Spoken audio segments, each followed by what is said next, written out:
Então, na aula passada, a gente começou a analisar o transitório após um curto-circuito, um circuito RL. Tá? Lembrando que um RL é um modelo bem próximo do que a gente encontra no CEP. Tá? Claro que é um sistema monofásico, composto de uma fonte e um circuitinho equivalente, resistivo, indutivo, até o ponto de falta. Aqui a gente resolveu no papel e aí depois a gente simulou e a gente analisou no P-sim o efeito do chaveamento da falta, né, na forma de onda da tensão. Tá? A gente viu alguns cenários, né, em que aparece componente DC máxima, não aparece componente DC ou aparece componente DC de qualquer magnitude. Tá? A gente viu isso na aula passada. Na aula de hoje, a gente continua analisando transitórios, só que agora a gente não vai analisar o transitório da forma no domínio do tempo, né? A gente vai se preocupar agora em calcular corrente assimétrica eficaz. Tá? Da mesma forma que a gente vinha calculando corrente de curto, tá? Antes de analisar o transitório, a gente calculava corrente eficaz, agora a gente vai calcular corrente eficaz de falta assimétrica. Por que isso? Tá? Porque esse, sim, é a corrente que a gente leva em consideração na hora de dimensionar elementos de proteção, elementos de rede, ajuste de funções de proteção, tá? É a falta total, né? Contendo todas as suas componentes. Por que a gente analisa esse valor eficaz? Primeiro, porque vocês viram, né, na aula passada, que quando a gente analisa a I de T, né, isso aqui depende do ângulo de fase, depende do ângulo de incidência da falta na forma de onda da tensão, pré-falta. De forma geral, é muito difícil saber quando que ocorre a falta num determinado instante de tempo. Da mesma forma que é muito difícil saber onde que ocorre a falta num determinado sistema, né? Em qual ponto, em qual fase, a duração da falta, tá? São tudo variáveis que a gente não consegue mensurar de forma exata. Então, essa corrente aqui, na verdade, é praticável no nosso dia a dia, né? No nosso dia a dia, pensando no cálculo da falta, né? Para fins de ajuste de proteção ou outros estudos qualquer. Como o IDT é de difícil mensuração, né, certo?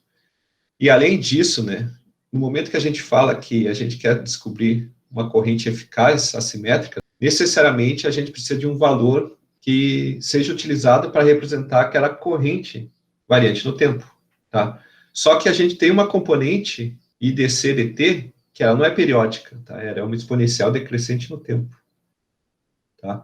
Se a gente somar um exponencial decrescente no tempo com uma função senoidal, com amplitude fixa, né, a gente vai ter algo assim, né, um exponencial decrescente no tempo, que tende a ter uma amplitude constante em tempo infinito. Tá?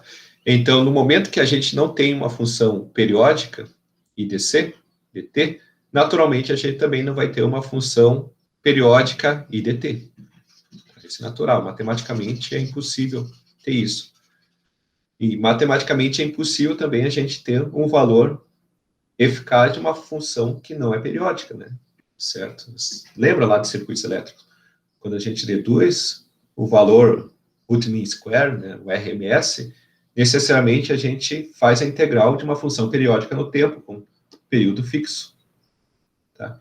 Então, IRMS não é definida matematicamente. E aqui, IRMS é a notação utilizada para corrente de falta assimétrica eficaz. No entanto, é bem aceito, e isso aqui aparece em várias normas, do I3E, da IEC, enfim, normas internacionais, normas brasileiras também, né, que é possível considerar a corrente DC como uma constante e não periódica. Se eu tenho um valor constante de DC, e aqui vocês podem fazer uma analogia com o offset, né, basicamente, quando eu pego a componente simétrica, mais um valor constante, eu vou ter a minha assimétrica, mas, na verdade, vou ter um offset. Tá? Então, simétrica, mais DC, assimétrica. Tá? E aqui, nessa forma de onda, sim, eu consigo calcular valor eficaz. Mas é algo que a gente utiliza na prática, que é bem aceito, mas que matematicamente não é exato. Então, considerando IDC uma constante não periódica, a corrente RMS eficaz e RMS de T é heredada pela raiz quadrada da corrente eficaz simétrica, IAC ao quadrado, mais o valor da IDC dt ao quadrado. E notem que IDC dt é o valor da componente contínua no determinado instante de tempo. É um instante de tempo específico. Tá? Então, a IRMS pode assumir diferentes valores. Não é um valor único, mesmo que no infinito tenda a ser, mas durante o transitório ele pode assumir diferentes valores. Se eu pegar aqui essa expressão e trabalhar ela um pouco, né, eu posso escrever a IDC dt como raiz de 2, IAC, que é a corrente simétrica, né? Lembre-se que IAC é igual a V sobre Z, tá? Que a gente vinha resolvendo até o momento, vezes exponencial de E na menos T, sobre a constante de tempo T maiúsculo, né? Tudo isso elevado ao quadrado. Se eu trabalhar um pouco mais essa equação, né? Certo? Eu posso escrever a corrente assimétrica em função da corrente simétrica, IAC, e mais uma parcela, que é todo esse trem aqui dentro da raiz quadrada. 1 mais 2E na menos 2T sobre T maiúsculo, constante de tempo. Se a gente considerar, e aqui a gente já definiu isso na aula passada, que T, constante de tempo, é igual a x sobre ômega R, que ômega é 2πf, e o instante de tempo, escrito em função do número de ciclos, tá?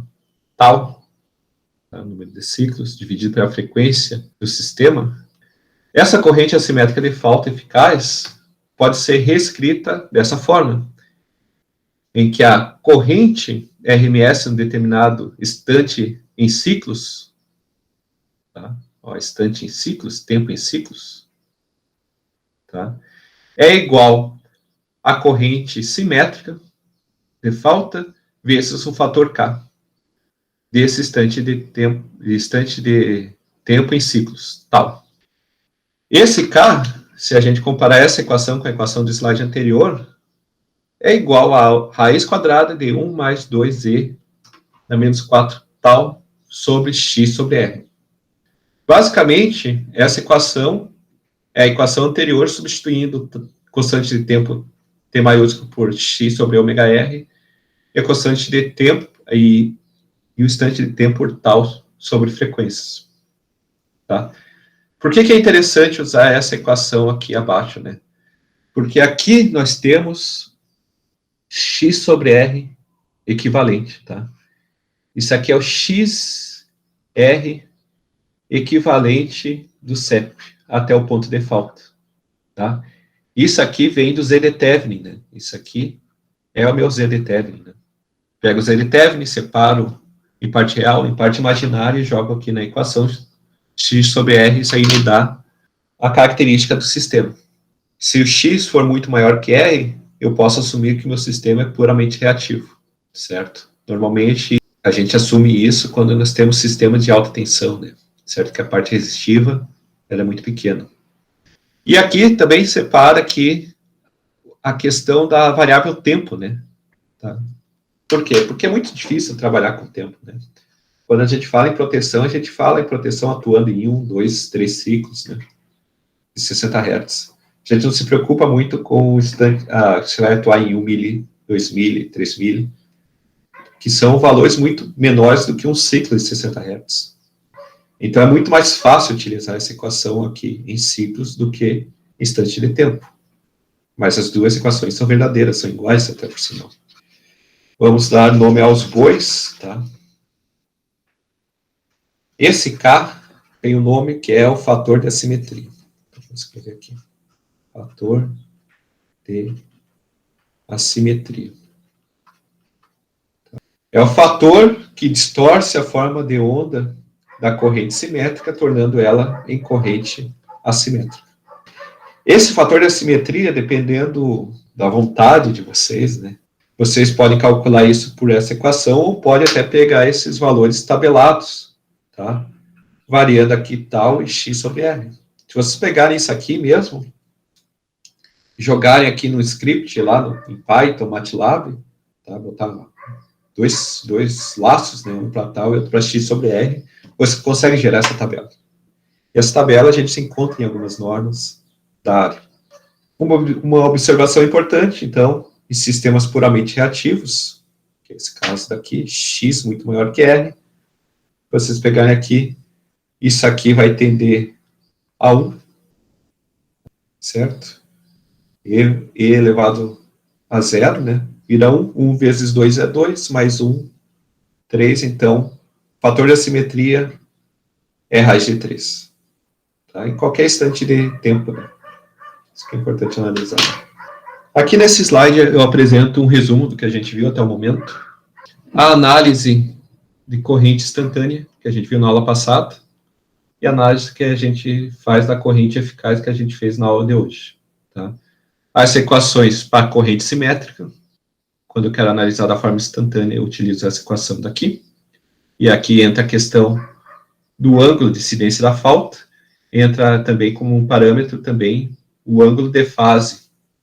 Mas, basicamente, aqui o que nos interessa é, entre esses dois parâmetros aqui. Quando eu calculo a corrente de falta simétrica, só nos interessa o módulo da tensão V e o módulo da tensão Z. Tá? Posso levar o fasor aqui para B? Posso usar o ângulo de fase de Z? Posso, mas é indiferente, tá? A magnitude não vai alterar o valor se eu levar os ângulos aqui dessas duas grandezas V e Z. Quando eu quero calcular a componente DC, tá? Eu só consigo fazer isso no domínio do tempo. Domínio RMS não existe, porque IDC é uma exponencial, então eu não tenho como definir matematicamente o valor que represente aquela forma de onda exponencial. Então, vocês não vão ver essa IDC aqui no RMS. Tá? E por fim, né, se eu somar as duas componentes, eu vou ter a componente assimétrica. Tá? No domínio do tempo, eu consigo escrever isso como o somatório das duas componentes aqui de cima, IACDT e DCDT. No valor eficaz, aí a gente vem de uma definição bem aceita pela comunidade, tá? Em que a corrente assimétrica eficaz é igual a raiz quadrada da componente simétrica eficaz ao quadrado, mais a componente IDC no instante t, certo? E notem aqui algo bem interessante, né? Essa IDC-DT, se vocês compararem a equação de IDC-DT, basicamente é essa equação aqui em domínio do tempo, aqui, sem essa componente seno alfa menos teta. Por quê? Porque quando a gente analisa o valor eficaz, alfa e teta não são parâmetros para cálculo de RMS. Então, essa IDC aqui, DT, na verdade, é a IDC máxima. A componente contínua da falta máxima, que é somada à corrente simétrica para resultar em corrente assimétrica. Tá? Então, essa corrente assimétrica é a corrente assimétrica máxima. Por isso que a gente utiliza essa definição. Aqui um exemplo. Considere o circuito RL com E igual a 20 kV, X igual a 8 e R igual a 0,8. Na verdade, o mesmo sisteminha do exemplo 1. Isso daqui, né? Também monofásico, só que aqui agora nós temos um disjuntor. Então, para um curto-circuito franco com máxima componente DC, tá? Aqui o curto-circuito, e a abertura do disjuntor após 3 ciclos de 60 Hz, determine a corrente simétrica eficaz, a IAC maiúsculo, tá? Determine na letra B a corrente assimétrica eficaz meio ciclo após a falta. Então, aqui no caso, está sendo pedido para calcular a IRMS, corrente assimétrica eficaz, com tal igual a 0,5 ciclo, meio ciclo. Letra C, determine a corrente assimétrica eficaz interrompida pelo disjuntor. Tá? A gente não viu ainda o dimensionamento do disjuntor, tá? Mas o disjuntor é projetado para ele interromper uma corrente assimétrica. Tá? Então, basicamente, ele está pedindo para calcular a corrente que naquele instante vai ser interrompido pelo disjuntor. O disjuntor opera em 3 ciclos, então está sendo pedido para calcular IRMS em tal igual a 3 ciclos. Então, vamos lá, letra A. Essa aqui é fácil, né? Corrente IAC, agora a gente tem o nome, corrente simétrica, né? É a tensão pré-falta sobre a impedância Z. Certo? Tensão pré-falta, aqui em kV, é a tensão da fonte, né? 20 kV. Tá, esse aqui é um sistema monofásico, só para ficar claro, né? Esse aqui é um sistema monofásico. Tá? Então, 20 kV, 20 vezes 10 na 3, sobre Z aqui. Tá? Eu falei que posso levar o ângulo? Posso, mas na verdade o que me interessa é a magnitude, né? Então, vamos pegar o módulo de Z, né? Que é a raiz quadrada de 0,8 ohms ao quadrado, mais 8 ohms ao quadrado, que é a reatância. Resolvendo tudo isso, tá? Eu calculei aqui um pouco antes da aula, eu encontrei um valor de 2,4876 kA. Nada diferente do que a gente resolveu até agora. Tá? Letra B. Tá? A gente quer calcular a corrente simétrica, tá? Então a gente precisa da equação do fator de assimetria, que é essa equação daqui. Né? Tá? Por que eu quero calcular o fator de assimetria? Porque eu quero calcular a minha corrente assimétrica, eficaz, né? Ó, eficaz, tá? O importante é eficaz. Quando eu digo que é eficaz, não é no domínio do tempo, né? Utilizando esse fator em cima da corrente IAC. Então, vamos lá. Nós temos essa equação. O que a gente precisa, naturalmente, né? Calcular os parâmetros dessa equação. X sobre R. Tá? A gente não tem, mas até é algo que interessante, que é interessante calcular fora dessa equação. Vocês poderiam calcular separando aqui apenas os valores de x e r, mas x sobre r é um parâmetro, normalmente, do sistema. Então, vamos analisar a parte disso aqui, né? 8 dividido por 0,8 é 10. Tá? Então, a reatância 10 vezes maior que a resistência. Tá?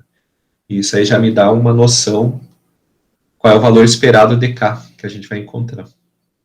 Então, substituindo aqui, K para tal igual a 0,5 ciclos, que é o que o problema está nos pedindo.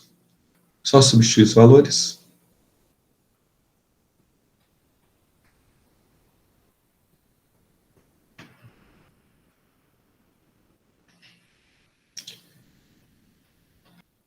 Eu encontrei 1,4377.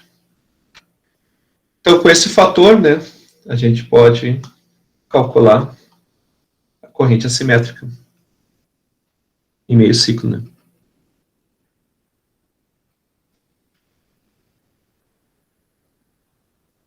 Então, 1,4377 vezes 2,4876. Para mim deu 3,58 quilomperes. Tá? Notem que a corrente assimétrica é maior que a componente simétrica. E tem que ser assim, né? Certo? A condição de corrente IDC máximo, né? Ela só vai ser igual quando a componente IDC for nula. Tá? Como a gente está calculando para a condição de máxima DC. E assimétrica é sempre maior que a corrente simétrica. De falta. Letra C, estava pedindo para calcular a corrente assimétrica interrompida pelo disjuntor, então a gente já viu que isso é calcular a assimétrica em 3 ciclos. Então, vamos calcular aqui primeiro o fator K, de assimetria.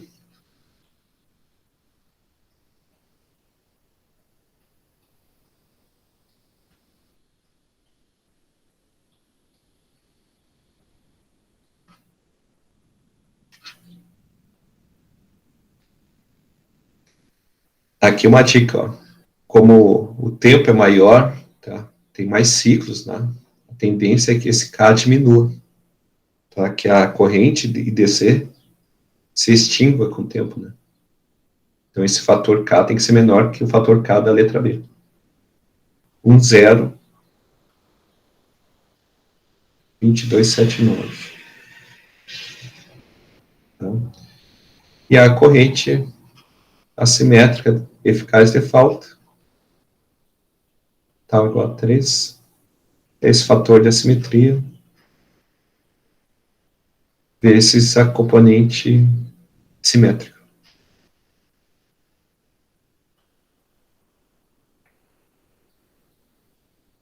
Também, fator diminui, corrente assimétrica também vai diminuir, né? Tem que ser menor que o valor da letra B.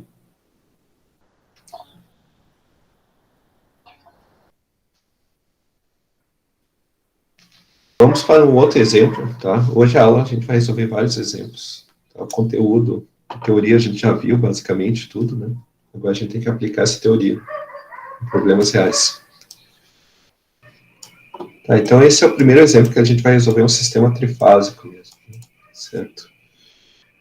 Considera o gerador trifásico 50 MVA, tá? 3.8 kV, reatância subtransitória de 0.12 PU, ligado em série com um transformador trifásico 40 MVA, relação 13.8 230 kV, reatância de dispersão 0.15 PU, tá? Conforme essa figura aqui. Para um curto-circuito no lado AT do transformador, o lado AT sempre ao lado da transmissão, circuito trifásico, né? Calcule a corrente assimétrica em amperes, utilizando os valores reais em ohms, volts e amperes, tá? A gente não vai usar PU, vamos usar ohms. Tá? Então, aqui não muda nada, tá?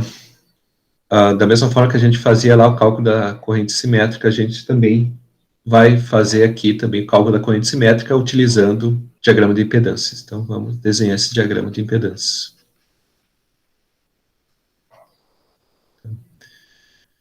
Uma fonte em série com sua reatância subtransitória, barra BT, trafo, barra T,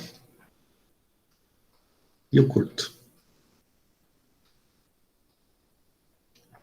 Lembrando que isso aqui é a sequência positiva. Tá, para resolver isso aqui, tá, a gente vai resolver no lado de alta. Então, vamos transferir todo esse sistema para o lado de alta, né? Ah, esqueça isso aqui, né? A gente não está utilizando agora. Está escrita a base, mas a gente não vai usar a base, né? Os valores vão ser utilizados os valores reais. Então, aqui nós temos tensão da fonte, lado de alta, 230. Então, se é 13.8 aqui, vai ser 230 no lado de alta. Então, 230 kV dividido por raiz de 3, que isso aqui é um diagrama de fase, né? Então, a tensão da fonte tem que ser de fase. Tá? O ângulo aqui é indiferente, tá? Mas se vocês quiserem usar aqui querem usar o fasor para calcular o ângulo da corrente de falta, pode utilizar, não tem problema nenhum. A impedância aqui do gerador, tá? Então a gente vai ter que calcular aqui esse valor real, né, do gerador. XG é igual a 0.12, tá? Isso aqui foi calculado em função dos parâmetros nominais do gerador. Então, isso aqui só precisa calcular utilizando a impedância base do gerador, né? Que é 13.8 ao quadrado dividido por 50. 0,457 ohms. Tá? Claro que isso aqui é referido para o lado de baixo, né? Vou botar aqui na ABT. Se eu usei a base do lado de baixo, naturalmente eu tenho que fazer uma mudança de base, né? Ou usar a relação de transformação. Então, vamos lá. Então, XG AT, vamos chamar isso aqui de BT, é reatância na baixa tensão, vezes a relação de transformação ao quadrado, né? Que é 230 dividido por 13,8 ao quadrado. Tá? Quem não quiser fazer isso, poderia fazer direto a mudança de base aqui de 0,12, né? Usando a equação de mudança de base. E aí a gente vai encontrar esse valor aqui na AT.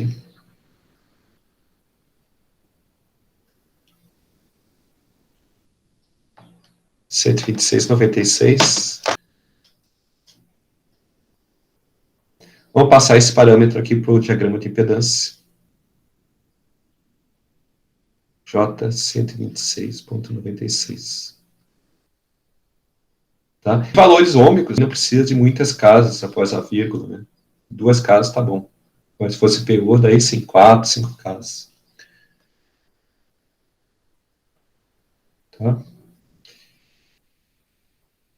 O transformador, então, 0,15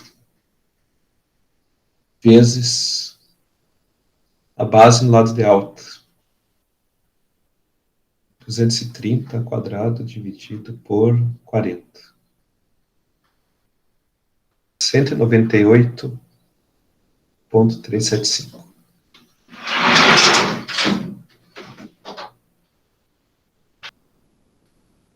Certo? Então, com isso, né, meu interesse aqui é calcular a corrente assimétrica,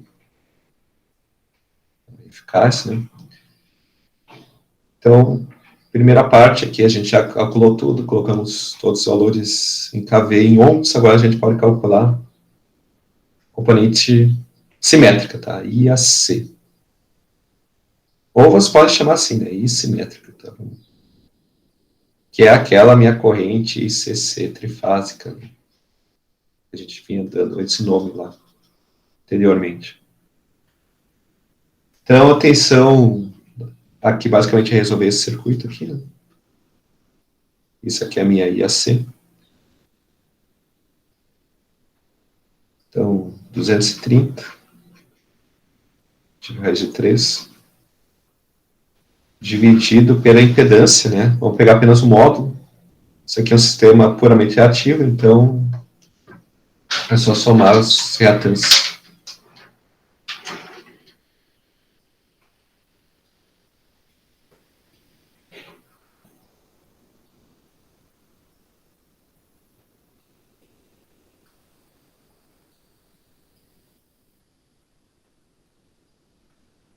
Então, tensão pré-falta dividido pela impedância.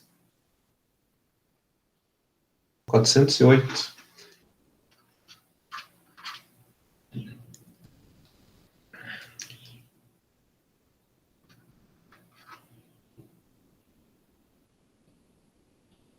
Deve ser amperes, né? Feito. Agora que a gente tem que calcular K, tá? Mas a gente precisa calcular K utilizando a equação? Não, né? Porque nós temos um sistema aqui que é puramente ativo. Então, vou botar aqui, ó, sistema puramente reativo. Que aí entra naquela condição que x é muito maior que r. Então, nesse caso, K é raiz de 3. Tá? Fator de assimetria. Tá? E note, tá, que isso aqui é válido para qualquer instante após a falta, né? Por não ter resistência, né? Não tem amortecimento, tá? Então, nunca cai aquela componente DC, né? Fica sempre o valor máximo. E aí a gente tem condições de calcular a corrente assimétrica.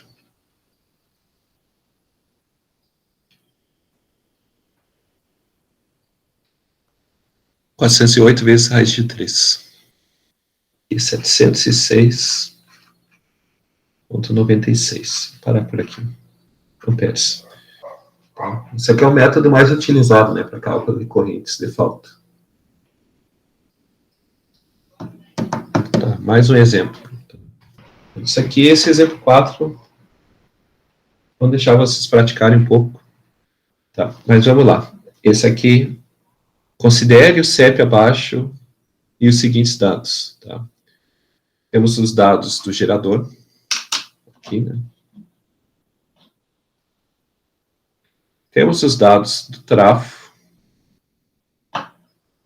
Notem que esse sistema aqui é o do exemplo 3, agora contendo uma linha de transmissão aqui em série com a barra 1 até a barra 2. Uma reatância também J140, então sistema puramente reativo. Para uma base 50 MVA de 3.8 no gerador, CEP operando com tensão nominal, ocorre curto-circuito trifásico franco na barra 2, na condição alfa menos θ igual menos π². Tá? O que é alfa? Ângulo de incidência da falta. Quem é θ? Ângulo de fase de Zeritevny, né, que é 90 graus aqui nesse caso. Calcule o valor da corrente IDT, tá? E aí vamos combinar assim, né? Que sempre que vocês lerem I minúsculo, DT, isso aqui é a corrente assimétrica no domínio do tempo. Não é eficaz. Tá? É o valor instantâneo. Em PU, tendo decorrido um tempo correspondente a ômega t igual a π. Ciclos, né? Π ciclos, né? Note que está sendo pedido para calcular isso aqui em PU. Tá? Até o momento, a gente só utilizou essa equação em amperes, né? Certo? Mas é possível usar ela também em PU, tá? Para resolver ela em PU, e aqui eu vou riscar aqui, ó. Para resolver isso aqui em PU, muda alguma coisa? Não, não muda nada, tá? E tanto não muda nada que esse raiz de 2 permanece na equação, tá? Porque o valor que entra aqui, ó, em V, que é IPU, é quem? É V real em KV, né? Vou botar assim. É V em KV dividido por V base. Tá? Esse V de KV é tensão de fase, né? A gente já viu isso, né? Tensão de fase dividido por V base de fase também, né? Esse Z também entra aqui em PU como Z em ohms dividido por Z base. Tá? Lembrando que não existe impedância de fase, né? Nem impedância trifásica, né? Impedância é impedância. Tá? Normalmente se você quiser associar, a impedância sempre é uma impedância de fase, né? Então, esse raiz de 2 tem a função de pegar o valor máximo da equação. Tá? Máxima amplitude. Tá? E esse valor máximo, vou botar aqui, amplitude. Tá? E essa amplitude, a gente não define base para ela. Tá? Em nenhum momento. Então, no momento que a gente converte em PU, necessariamente a gente tem que multiplicar por raiz de 2 para ter amplitude em PU também. Da mesma forma que a gente faria isso aqui em KV, também multiplicaria para raiz de 2 para ter amplitude. Tá? Os demais valores, não tem por que usar PU aqui, né? Ômega T, vocês vão usar os valores radianos, alfa em graus, θ em graus, alfa graus, θ graus, T e constante de tempo é em segundos. Tá? A única coisa que entra em PU é V e Z. Então não muda nada aqui. Vamos resolver aqui. Certo? Então a gente tem um sistema, tá? Composto de 3 componentes. Primeiro passo, colocar tudo na mesma base. Então aqui nós temos VB1, 13.8 kV. Desse outro lado, uma base VB2, 230 kV. Então, e a base também de potência 50 MVA, certo? Reatância subtransitória do gerador, então 0.12 PU, tá? Já está na base correta, tá? A mesma base que o problema nos deu. Reatância de dispersão do transformador, 0.15. Aqui nós temos que fazer uma mudança de base de potência, então vezes 50 dividido por 40. E a linha de transmissão ZLT igual a J vezes 140 dividido pela base de impedância no lado de alta, ou vezes 50 dividido por 230 ao quadrado. Do transformador aqui é 0.1875 e da impedância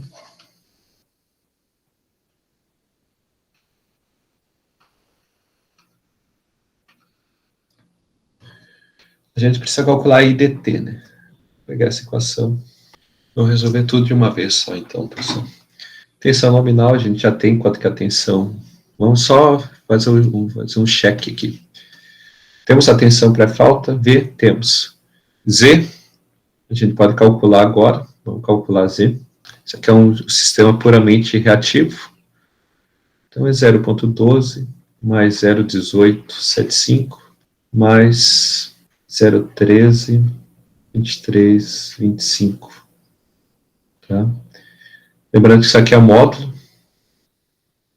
Isso aqui é o ZDTEV, né? Impedância vista do ponto de falta na barra 2.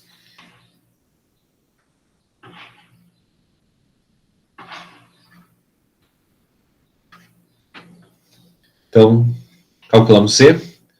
Ômega T a gente já conhece, é π. Tá? Alfa menos teta a gente conhece também, conhece isso aqui. Menos π meio. Que também aparece aqui. Menos T. Tá? A gente pode calcular agora. Podemos calcular T. Como que a gente pode calcular? A partir disso aqui, né? Nem sei se é necessário também, né? Certo? Não é necessário porque x sobre r, x é muito maior que r, né? Então, se vocês pegarem aqui e abrirem isso aqui, nós temos número tendendo a infinito, número dividido por infinito dá zero, e na zero é igual a 1. Então, isso aqui, essa parcela aqui do exponencial é igual a 1. Então, a gente tem todos os parâmetros do problema. Tá? Agora é só substituir na equação, né? Professor? Sim.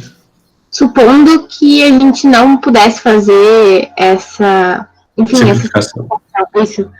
Aí, para achar o T, seria considerando ali o ômega 2πf e substituindo. É isso? Exato. Então, vamos lá. Então, IDT, 2 vezes 1πu, dividido pela impedância, que multiplica seno de π menos π meios menos seno e menos π meios.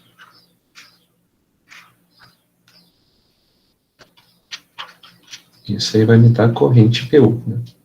Tá, enquanto eu aguardo aqui o pessoal, alguém mandar a resposta, eu pensei aqui de novo a pergunta da Renata, né? Também é uma possibilidade, né? Vocês podem deduzir essa equação para colocar ela em função de tal, né? Porque tal é esse π aqui, né? É outra possibilidade. Da mesma forma que foi feito em K. 6.43. É isso aí mesmo, pessoal. Está coerente. Vamos para o próximo problema. Tá? São vários probleminhas. Exemplo 5. Praticamente uma letra B do exemplo 4. Tá, então vamos lá. Exemplo 5. Considerando o curto-circuito trifásico franco na barra 2, que aparece aí no desenho, Determina a tensão instantânea no gerador em KV no instante t correspondente a 15 milissegundos após a falta se estabelecer na condição de ausência de componente contínuo. Então, o problema a gente começa resolvendo de trás para frente, né? Primeiro a gente identifica a condição, que condição é essa, né? Depois que a gente determina a condição, a gente vai para a análise do tempo, e aí a gente vai para a equação da tensão instantânea, né? Quando que a IDC corre? Nulo, né? Certo? Quando que a IDC é igual a zero, pessoal? Como que eu sei isso? Eu posso olhar para a equação, né? Lembrem, ó, entre colchetes, nós temos a primeira parcela, componente simétrica, a segunda parcela, componente DC. Tá? Aqui nós temos um seno, e DC vai ser zero no momento que esse seno for igual a zero, né? Certo? Quando que o seno é zero? Quando o ângulo for 0 ou 180. Então, quando alfa menos θ é igual a zero. Então, uma possível solução. Então, a componente IDC é nula quando seno de alfa menos θ é igual a zero. Tá? Seno de alfa menos θ é igual a zero quando alfa é igual a θ. Certo? Esse sistema, tá? Os dados desse sistema se encontram lá no exemplo 4. Tá? Mas a gente viu que isso aqui era esse sistema aqui estava modelado por meio de uma reatância subtransitória do gerador, pela reatância de dispersão do transformador e por meio da indutância série da linha, RL. Tá? Então, esse sistema aqui é puramente reativo. Se esse sistema é puramente reativo, θ é 90 graus. Então, alfa é igual a θ, que é igual a 90 graus. Então, eu já sei que ângulo que ocorre, né? Ocorre 90 graus, assumindo que a tensão passa por zero, em 0 graus, tá? 90 graus após 0 graus, ocorre a falta. Então, ocorre isso aqui. Né? Vamos colocar aqui a forma de onda, eixo T, tensão interna do gerador. Desenho isso aqui, então, assim. Então, aqui é 0 graus, tá? A falta ocorre 90 graus após 0 graus, né? Então, ocorre aqui. Né? 90 graus aqui é alfa, tá? Então, aqui é a falta. Acontece no pico, e agora a gente quer descobrir quanto? 15 mili. A 15 mili, um ciclo de 60 Hz é 16 mili. Então, isso aí ocorre, basicamente, vou ter que prolongar um pouco. Mais ou menos por aqui, assim. Tá? Então, isso aqui é alfa mais 15 milissegundos. Tá? Que é meu T, meu instante de interesse. Né? Eu quero descobrir quanto que vale E nesse instante. Então, vamos lá. Isso aqui é uma forma de onda senoidal, então a equação aqui, a tensão interna do gerador é igual E máximo. Tá? Lembrando que a tensão interna do gerador é a tensão em qualquer ponto do sistema pré-falta, né? Isso aqui está operando a vazio. Seno de ômega t mais alfa. Alfa é a origem, né? Certo? É o deslocamento em relação aqui, né? Certo? Então, o que, que é possível fazer aqui? Tá? No momento que tu considera esse alfa aqui 90 graus, tá? Uma forma de interpretar isso é considerar o eixo vertical como a referência, tá? E aí vocês podem pegar isso aqui e deslocar no eixo aqui, né? Aqui, né? Certo? E aí os 90 graus, o alfa, né? Fica lá, né?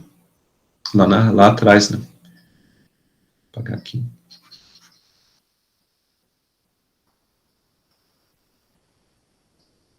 (90 graus). tá? Mas a falta continua ocorrendo no mesmo ponto, né? Certo? Então, nós temos a equação aqui, vamos substituir pelos valores que a gente conhece, né? Tensão interna do gerador, o gerador é um gerador de 13,8, então é raiz de 2, vezes 13,8, kV, dividido por raiz de 3, que a tensão interna é tensão de fase, né? Certo? Não é tensão de linha. Multiplica seno de ômega. Ômega é 2π vezes a frequência. Tá? Não falou nada, vamos assumir que nós estamos trabalhando com o sistema brasileiro, que é 60 Hz. Tá? T, o instante de análise, aqui, ó, aqui que eu quero descobrir. Quanto que vale a tensão instantânea nesse ponto. Então, nesse caso, é 15 mili, né? 0,015 segundos. Mais ângulo alfa de incidência, 90 graus. Tá?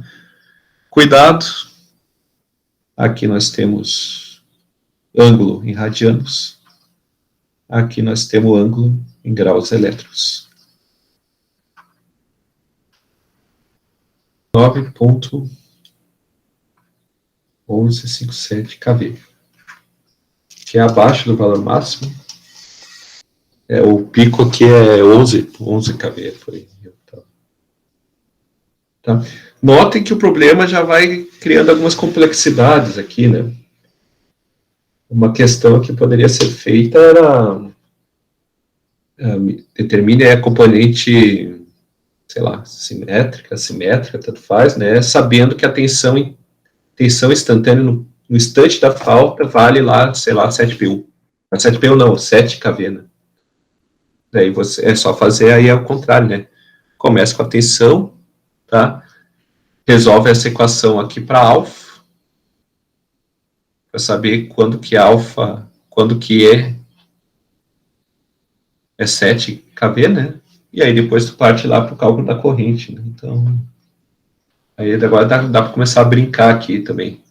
Também dá para brincar aqui, considerando carga, tá? Sabendo quando a tensão no lado é alta, é um determinado valor, a falta corre abaixo, enfim, tá? Aí começa a complicar, né? Esse exemplo 6, 7, vou deixar como tema para vocês, tá? Tentem fazer, tanto 6 quanto 7, é o mesmo sistema, tá? Só que agora vocês vão ter uma parte resistiva, né? Tem relação X sobre R, tá? Em todos os componentes do sistema. Tá? Aqui já acontece, sabendo que a tensão interna do gerador é 5 kV, determine a IDC, tá? E a 7, sabendo que a tensão interna do gerador é 5 kV, determine a IDT.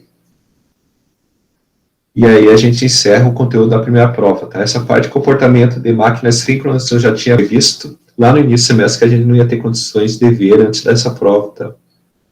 Então, tá tudo quase igual ao plano, tirando o fato que vocês não viram questão lá de disjuntores. Tá, esses aqui, 4 e 1, eu coloquei como simulação, mas, se não me engano, eu tenho esse gabarito aqui, eu posso enviar para vocês. Eu coloquei aqui como simulação, porque eu ia mostrar também, mas aí não vai dar tempo hoje, de mostrar como simular isso aqui no Simulink, né? Quem souber mexer no Simulink não tem nada demais, né? Tu coloca os componentes lá para dentro e roda a simulação. Quem quiser usar o PSIM, já que a gente utilizou o PSIM, também não tem problema nenhum, só que aí vocês vão ter que ter o cuidado lá de criar as 3 fases, né?